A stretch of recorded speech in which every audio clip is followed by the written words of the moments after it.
Guys, जति नै हामी अरूको लागि राम्रो सोचे पनि हाम्रो पिठ पछाडि हामीसँग जल्ने मान्छेहरूले हाम्रो कुरा काट्छ। तर नि गाइस, हामी कहिले नि टेन्सन लिनु हुँदैन, किनकि हामीमा केही त राम्रो हुन्छ, त्यसैले हामीमा उनीहरू जल्छन् हैन भन्नु त। हमेसा आफू सही हुनुपर्छ र सही रास्तामा हामी चल्नुपर्छ, मान्छेलाई राम्रो बिहेभ गर्नुपर्छ।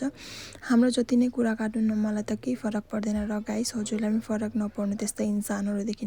र त्यसैगरी स्वागत गर्छु म हजुरलाई मेरो एउटा सानो मिनी ब्लगमा। अहिले चाहिँ भएको थियो इभिनिङ टाइम र म चाहिँ नानीलाई पढाउनु बसाइसकेको छु। जो कि हो नानीको डेलीको रुटिन। जति नै प्रब्लम भए पनि यो रुटिन चाहिँ पढोस् नपढोस्, तर किताब चाहिँ निकालेर बस्ने खालको रुटिन चाहिँ मैले डेली बनाएको छु गाइस। र त्यसै गरी नानीलाई पढाउनु बसाएर मैले पनि एउटा नोट्सहरू क्वेसन्सहरू लेखिदिएँ र म गएँ फेरि बाहिर चाहिँ, किनकि थाहै छ हजुरलाई गाइस, मेरो हाम्रो 24 आवर्सको होटल दोकान हो भनेर। यहाँ चाहिँ देख्नु सक्नुहुन्छ गाइस, आज नै मैले सोफा कभर चेन्ज गरिदिएर मेरो डोगीको कन्डिसन यस्तो छ। अब के भन्नु, अब बिचरा उनीहरूले पनि ठन्डा छ, अब बाहिर धेरै ठन्डा छ भनेर मैले पनि त्यस्तो केही भगाइनँ अब बाहिर।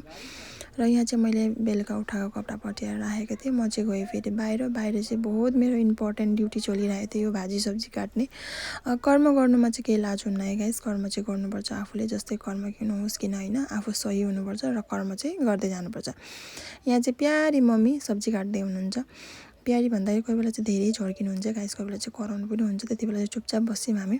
तर कराउनुको साथसाथमा माया पनि धेरै गर्नुहुन्छ हाम्रो मम्मीले। मम्मी भन्दा पनि मेरो चाहिँ सासू हो, सासू मलाई जन्म चाहिँ दिनु भएन, तर पनि कर्म चाहिँ दिइराख्नु भएको छ अहिलेसम्म मम्मीले। हाई भन्दैन न एकबार, भन्दैन हाई। यहाँ चाहिँ देख्नु सक्नुभयो गाइस, हजुरले मम्मीले कति शरम गर्नुहुन्छ र पनि मैले हजुरको लागि सानो भिडियो मम्मीको बनाएर हाई भनिदिनु न मम्मी, प्लिज हाई भनिदिनु न, म पैसा भेट्छु के भनेर त्यसरी जबरजस्ती मैले मम्मीलाई ठगेर भए पनि मम्मीको अलिकति भिडियोमा हाई भन्नु लगाएँ। हजुरहरू पनि आशा गर्छु धेरै मम्मीलाई माया गरिदिनुहुन्छ भन्ने। र यहाँ चाहिँ म लागिसकेको थिएँ हेभी ड्युटीमा। यो टाइममा चाहिँ हामी सबैजना बिजी हुन्छौँ गाइस, म मेरो देवर मेरो देवरानी सबैजना हामी जोइन्ट फ्यामिलीमा बस्छौँ।